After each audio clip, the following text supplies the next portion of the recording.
భయపడకండి, నాకు కావాల్సింది నాకిస్తే నేను మిమ్మల్ని ఏమీ చేయను.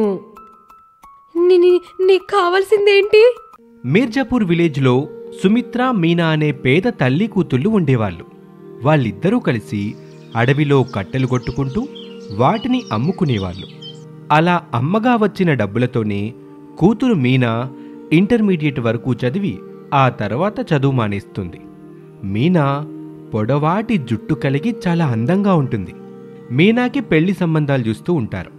అది తెలిసిన తన స్నేహితురాళ్ళు కవిత, రాధ సరదాగా మీనాని ఆట పట్టిస్తూ ఉంటారు. ఏమే మీనా, నీకు కావలసిన వాడు అందమైన వాడు, ఆస్తిపరుడైతే సరిపోడే, బ్యాంక్ మేనేజర్ అయితే బాగుంటది. అదేంటి ఒకసారి అంత మాట అనేసావు? అవునే మీనా, నీ జుట్టు మెయింటెనెన్స్ కోసం ఆస్తిపరుడు దివాలా తీసి హావారవుతాడే, అదే బ్యాంక్ మేనేజర్ అయితేనా? ఏముంది, డబ్బులన్నీ తను చెప్పినట్టుగానే వింటాయి కాబట్టి నీ జుట్టు మెయింటెనెన్స్ కోసం ప్రత్యేక స్కీమ్ పెట్టి ఫండ్స్ రిలీజ్ చేస్తాడనుకో. ఇలా ముగ్గురూ నవ్వుకుంటూ ఉండగా వాళ్ల ముందు ఒక దెయ్యం ప్రత్యక్షమవుతుంది. ఆ దెయ్యం చేతిలో కత్తెర, దువ్వెన ఉంటాయి. అప్పుడు చేతులెత్తేసిన బ్యాంక్ ఖాతాలో అతని బ్యాంక్ కూడా చేరిపోతుంది అంటూ ఆ దెయ్యం పెద్దగా నవ్వుతుంది. దెయ్యాన్ని చూసిన ముగ్గురూ భయపడిపోతూ ఉంటారు. భయపడకండి, నాకు కావాల్సింది నాకిస్తే నేను మిమ్మల్ని ఏమీ చేయను. నీకు కావాల్సిందేంటి?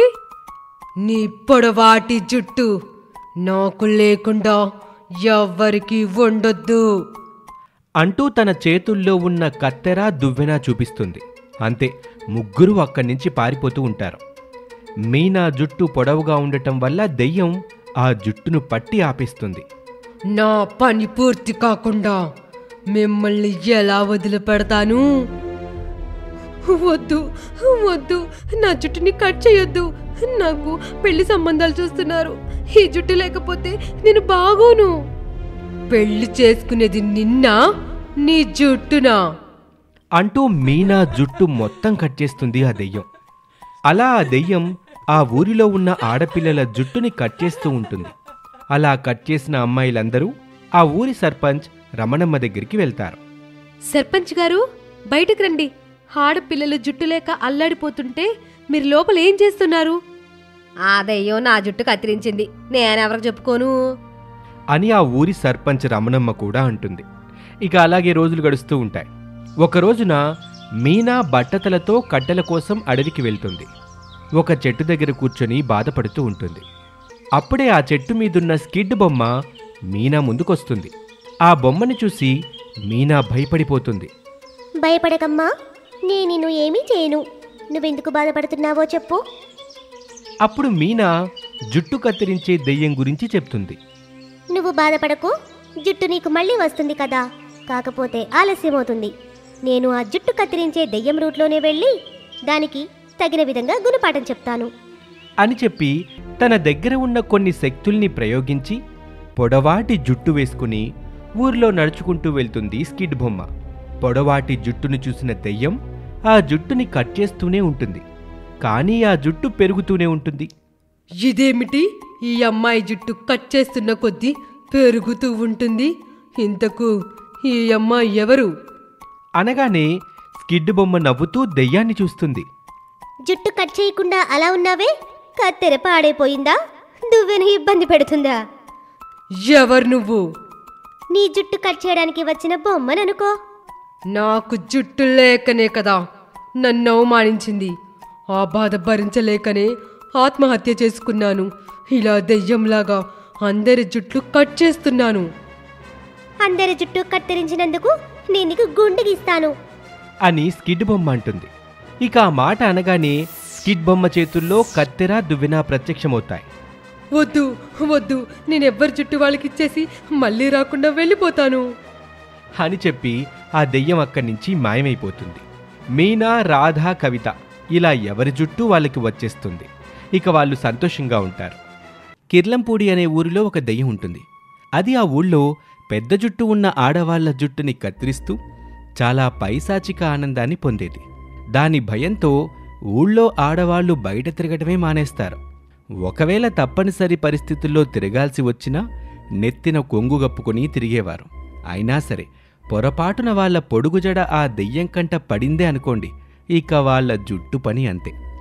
అలా ఒకరోజు ఒక ఇంటావిడ జుట్టుని కత్తిరించేస్తుంది ఆ దెయ్యం. అప్పుడు ఆమె తన భర్తతో ఇలా చెప్పుకుని ఏడుస్తుంది. ఏంటయ్యా, ఆ ముందు నష్టపు దెయ్యం కళ్ళు నా జుట్టు మీదే పడాలా? ఈ జుట్టు 7 కొండల స్వామికి ఇస్తానని మొక్కుకున్నానే. ఈ దెయ్యం అగాయిత్యం కోల. ఇప్పుడు నా మొక్కు పోయిందే.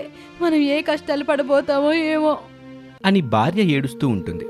ఇలా ఆ ఊళ్ళో చాలామంది ఆడవాళ్ళు ఆ దెయ్యం వల్ల జుట్టు పోగొట్టుకుని బాధలు పడుతూనే ఉంటారు. ఇలాగే రోజులు గడుస్తూ ఉంటాయి. ఆ ఊరికి కొత్తగా ఒక మహిమగల సాధువు వస్తాడు. ఆ సాధువు భార్యకి ఆ దెయ్యం సంగతి తెలియక బయటకొస్తుంది. అప్పుడు ఆ దెయ్యం ఇలా అనుకుంటుంది. ఇదెవరో ఊరికి కొత్త ముఖంలా ఉంది. అందుకే నా గురించి తెలియక అంత పెద్ద జడతో బయట తిరుగుతుంది. దీనికి బుద్ధి చెప్పాలి, నా సరదా తీర్చుకోవాలి అనుకుని వెళ్ళి ఆ సాధువు భార్య జడని కత్తిరించేస్తుంది ఆ దెయ్యం. ఆ విషయం తన భర్తకి చెప్పుకొని ఆ సాధువు భార్య ఏడుస్తుంది. భార్య బాధని చూడలేక ఆ సాధువు ఆ దెయ్యాన్ని ఇలా శపిస్తాడు. ఓ ఈ దెయ్యమా, అహంకారంతో నువ్వు చేసిన చేష్టల వల్ల నా భార్య బాధపడుతుంది. కనుక ఏ జుట్టయితే నువ్వు కత్తిరిస్తావో ఆ ఇంట్లో నీ శక్తులన్నీ అష్టైశ్వర్యాల రూపంలోకి పోవుగాక అని ఆ సాధువు శపించటంతో ఆ దెయ్యానికి భయమేస్తోంది. తన మొర చెప్పుకుంటుంది. నన్ను క్షమించండి స్వామి. నా పొడుగాటి జుట్టుతో అత్తవారింట్లో కాపురానికి వెళ్ళాను. నన్ను నా అత్తగారు హింసలు పెట్టి గుండు కొట్టి బాధలు పెట్టారు. చంపేసింది స్వామీజీ. అప్పటి నుండి నాకు పొడుగు జుట్టున్న వాళ్ళని చూస్తే మా అత్తలా అనిపించి వారి జుట్టుని కత్తిరిస్తూ విచక్షణని కోల్పోయాను. ఇప్పుడు నేను చేస్తుంది ఎంత తప్పో తెలిసింది.